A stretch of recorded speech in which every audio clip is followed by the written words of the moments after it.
I am currently a secondary educator at high school, essentially, at a private school outside of Atlanta.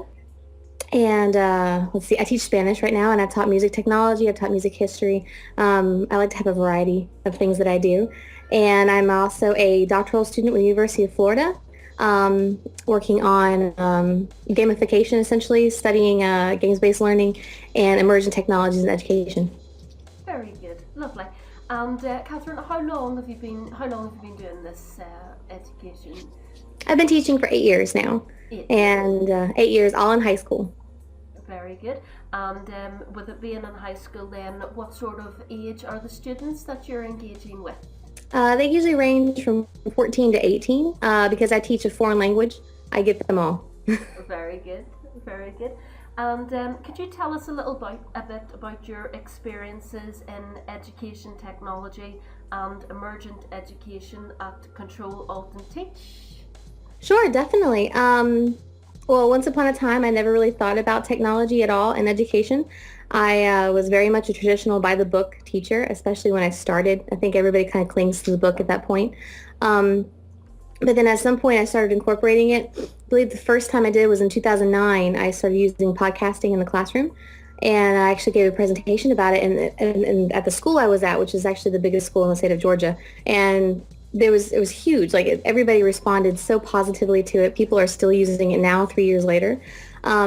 And my students also, I conducted a little bit of research, and my students really enjoyed the combination of using education along with instruction, or rather technology along with instruction.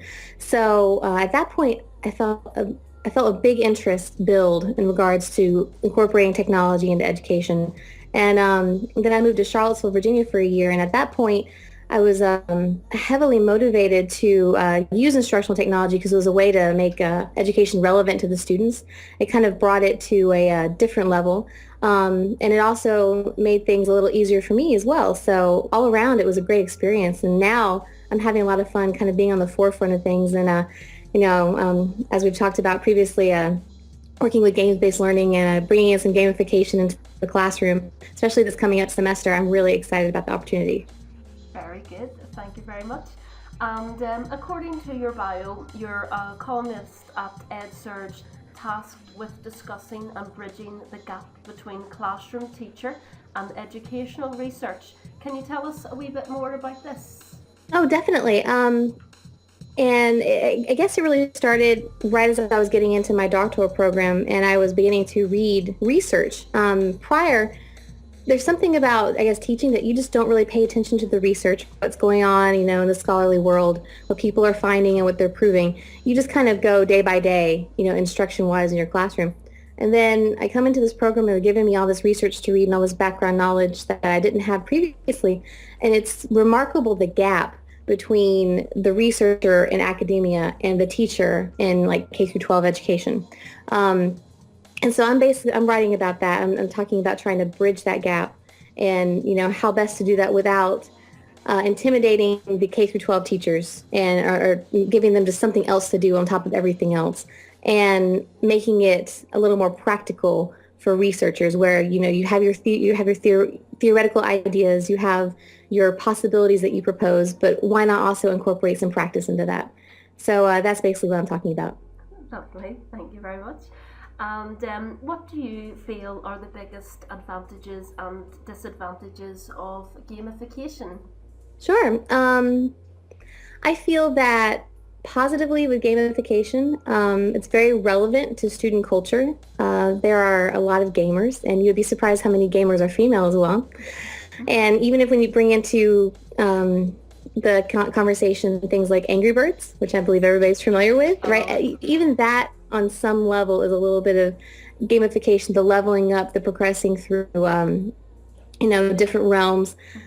That, everybody does that. Everybody plays some sort of game. So being able to make that relevant with students is amazing. And so far from what I've seen, they really enjoy the leveling up. They enjoy the making education something other than here's your grade, A, B, C, D, F, here's tests, here's this. Instead, I can say, here's a quest.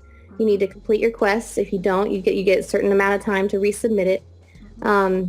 and it brings in a lot of different media, the transmedia experience the kids really enjoy. It's a lot of work up front for me, but once it's done, and I can use it again in the future.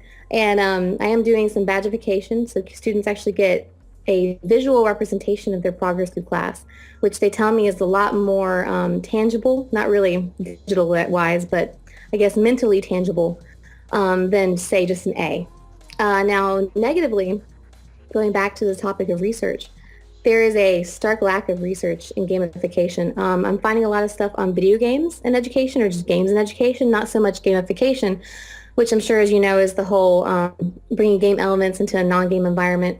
And I've only found, things that are theoretical, kind of this would maybe work. And there's been a couple of studies here and there, but nothing really concrete and definitely nothing longitudinal.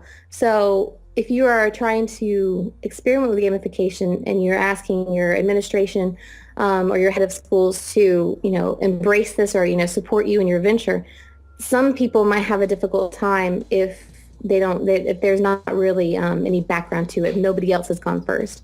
So right now, being in gamification, we are the front runners, and we have to have that support, and it might be difficult to find when there isn't any background knowledge.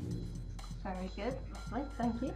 And just also, Kat, if you could tell us where you see education in, say, 10 years from now. Oh, definitely. I know everybody thinks that the future is online, and I'm not sure I agree so much. I think the future is blended. I see education becoming still in a school environment, but perhaps not as frequent during the week, maybe like a Monday, Wednesday, Friday. That would be awesome. Yeah. It'd also save a lot of money and the economic downturn we're having. And then with blended, it would also make learning 24/7. So the days when they're not there or in their afternoons, they're able to still learn using their mobile technologies, using their laptops. Exactly. I'm actually giving a presentation today on mobile communication in the classroom at Georgia Educational Technology Conference. And that's one of the things I'll be talking about is the whole 24/7 learning. You want them to be immersed into this learning. And that's what they do with foreign language education. You want immersion in order to be completely fluent in what you're doing. So we want them to be fluent in their learning and fluent as well in their technology usage. So really and truly a future that is blended is what I see in order for everybody to kind of stay on top of the rapidly progressing digital society that we have. Well, thank you for that. And our final question for you this morning, Kat, is if you could sum up education for us in your mind in one word. I'm still having trouble pondering this. I know. And trying one word for this is really been difficult. But for me, honestly, like just the basic thing is knowing.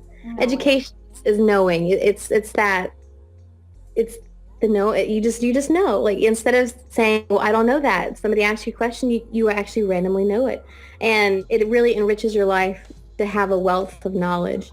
And education can do that for people. So education for me is knowing.